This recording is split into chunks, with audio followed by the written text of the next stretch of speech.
tidur, mendengkur, dan kesehatan otak. Mendengkur menjadi kebiasaan umum di masyarakat. Tidak terbatas oleh usia.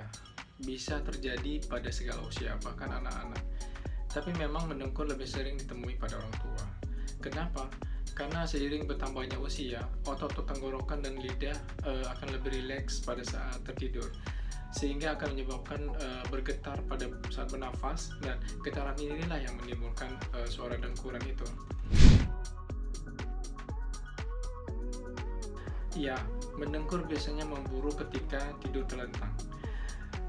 Karena gravitasi, maka otot-otot tenggorokan akan jatuh ke belakang, sehingga jalan nafas akan menjadi lebih sempit. Mengganti posisi tidur tidak akan menghilangkan dengkuran, tapi minimal menguranginya. Posisi tidur yang disarankan adalah tidur miring atau ke samping. Hindari tidur terlentang, tidur yang cukup, berhenti merokok, dan banyak minum air putih.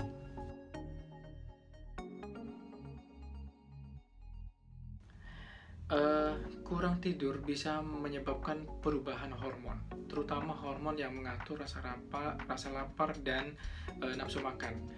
Kurang tidur membuat kita cenderung makan lebih banyak pada malam hari.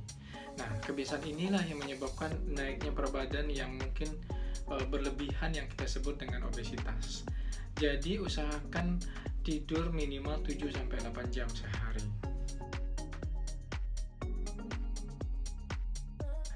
Tidur malam yang cukup setiap hari sangat penting untuk kesehatan otak. Kenapa? Karena ada proses pembersihan limbah racun yang ada di dalam otak yang kita sebut dengan lymphatic system, yang hanya aktif pada malam hari. Proses ini memberikan kesempatan pada mitokondria sel-sel otak untuk membersihkan racun di dalam otak akibat dari aktivitas sehari-hari sepanjang hari dengan menggunakan cairan otak.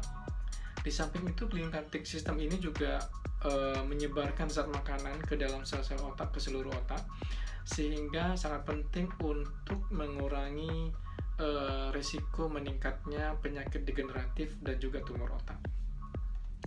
Jadi, sudahkah Anda cukup tidur pada hari ini? Dr. Made, salam sehat, ragam versi sehat. Terima kasih.